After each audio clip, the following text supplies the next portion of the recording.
And now, it's time for another Dice Tower review with Tom Vasel.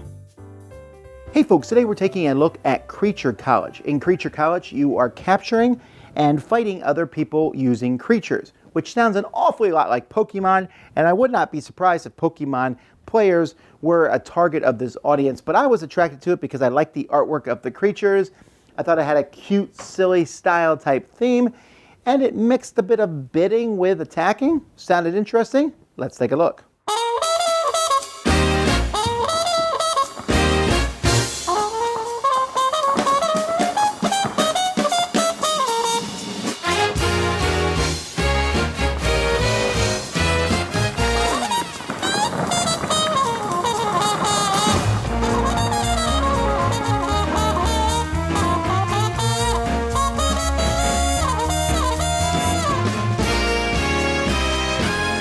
At the beginning of the game, each player is going to get a player board, which is their color, and also shows your characters. So here you're Vanessa, Adventurer, and Jungle Diva.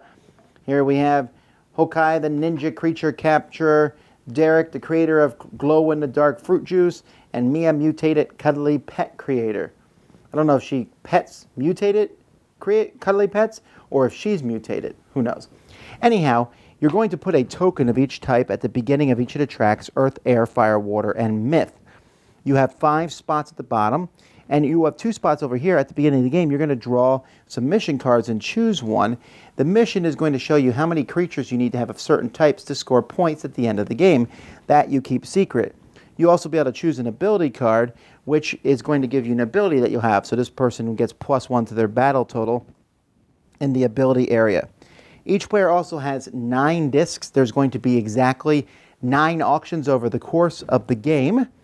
And then we start. Now, the creature cards are split into 3 piles for 3 seasons: autumn, winter, and spring. And each season has 3 bidding rounds. And the way a bidding round works is you're simply going to deal out 1 more card than the number of players. So let's say it's a 4-player game. I would deal out 5 cards here. Each of these cards is going to show a power of that creature and also a type of that creature. So you can see here we have an air type. I'm sorry, this is water. We have a myth type, a earth type. This one here is a wild. He can be any color. And then we have an air there. And they have different values. This one's the strongest at a 4. So on your turn, when doing this, we do this in turn order. A player just picks one of their bidding tokens and puts it on top of a creature. Then the next player goes and they can bid on someone else. However, if someone puts a bidding token that's higher than your number, then your number's kicked out. So I maybe can move here. That would kick out this one. And eventually, everybody who is playing in the round is going to have one creature. At that point, whoever put out the highest number is going to determine basically who goes first in the next round. So you'll rearrange the turn tokens.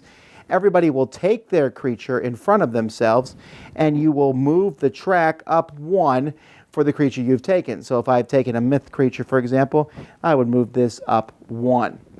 So this is going to happen 9 times over the course of the game. After each bidding round, players are also going to roll dice. When you roll these dice, you have 2 options. You can take this die's worth number of battle cards. You're going to roll 1 or 2 here.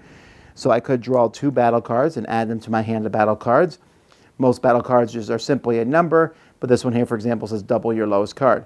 Or you can take one of the small cards that matches one of the 2 icons on the other die that you roll. Now, the icons are Victory Points, Gem Research, and Elemental Track Research. Each of these cards, when you take them, is going to take a slot in your research lab. Victory points are the simplest. You take these at the end of the game, they're worth that many victory points, and they will range between 4, 5, and 6 victory points.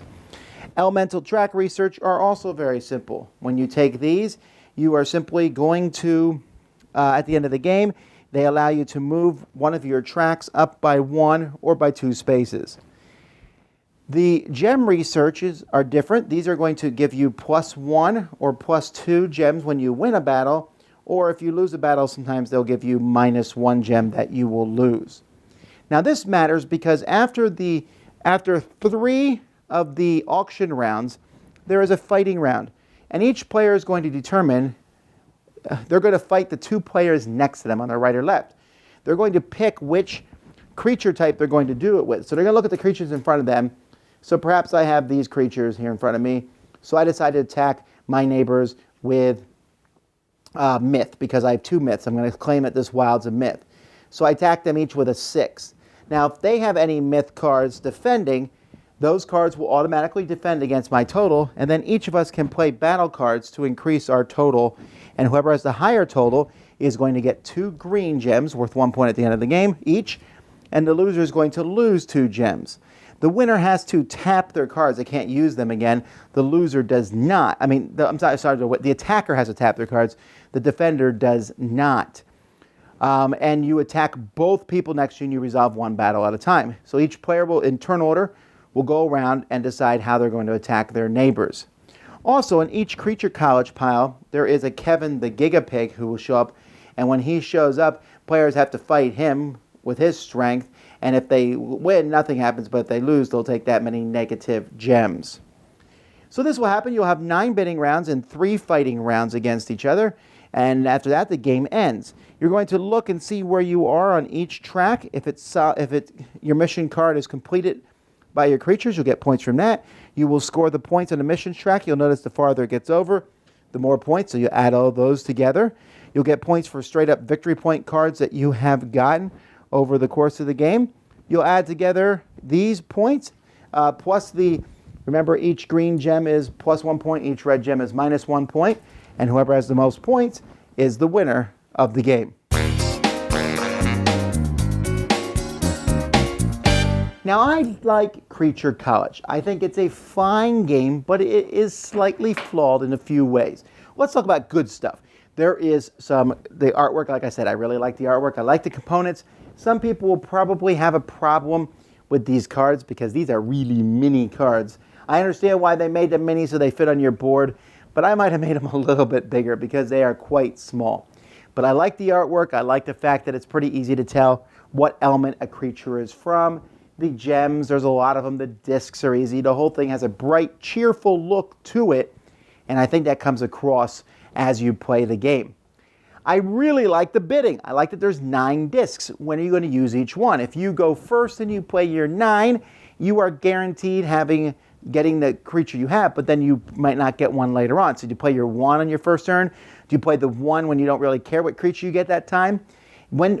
How do you collect your creatures? Are you collecting creatures based on strength to use in fights? Are you trying to complete your mission? Or are you just trying to shoot over one of your tracks as far as you possibly can? I really like that concept. I think the bidding part is really well done. The battle part is where the game gets slightly clunky. Not so much, it's a little bit longer than it needs to be. The concept is simple, right? Tap some creatures, attack people. Once you tap creatures, attack people, you can never use them the rest of the game. We actually turned them over because it just made it a lot easier to remember which ones had attacked. But you're moving them and attacking other creatures, and you have to remember, okay, I'm attacking with this element. Okay, what elements do you have? What elements do you have? Okay. And especially when you play with 5, and heaven forbid 6, by the way, don't play with 6, it just takes too long. And that whole each turn figuring out what turn order. And while I really like the dice components, the dice were okay, especially the die that showed you what cards you could take, because the symbols, unless you look carefully at them, they should have been colored or something to match the cards, because it just wasn't very easy to read this die. The other small flaw of the game is the cards themselves. I like drawing cards, but it is possible to simply get hosed over by not getting the cards you need. You draw 3 victory point cards, you get 3 4s. Your opponent draws 3 victory point cards, gets 2 6s and a 5. He's got 23. I'm adding it right. No, 17. Sorry, 17 to my 12. He got 5 more points than me. Not a big deal, but that can be game changing. I wish there was a way to mitigate and be able to draw more cards from those piles to get the better options. I understand that some of the cards in those piles are better or worse than others, but it really just felt like a random, I'll take this card and I hope it's good. I like that you can diversify, maybe take a bunch of the green cards and get your gem counts up when you win battles, or just to go for straight victory points. I like that there's a choices between missions and or capturing creatures, but sometimes it just felt like luck decided who did better, not which path of strategy you took. The bidding part of the game is excellent. Really like that part. The battle part is okay, put them together, and I think the game is decent. I think it's best played with a maximum of 4. It fits well with families, and it's certainly one, if you like games like Pokemon but are looking for a more strategic, Euro-wise, auction-style game, then you'll want to check out Creature College. Dice Tower Judgment, approved!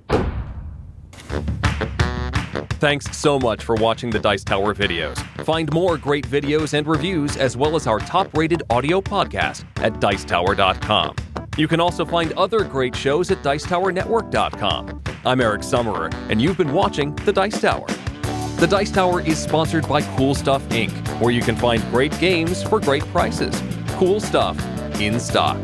Check them out at CoolStuffInc.com. Shut the door. Yeah?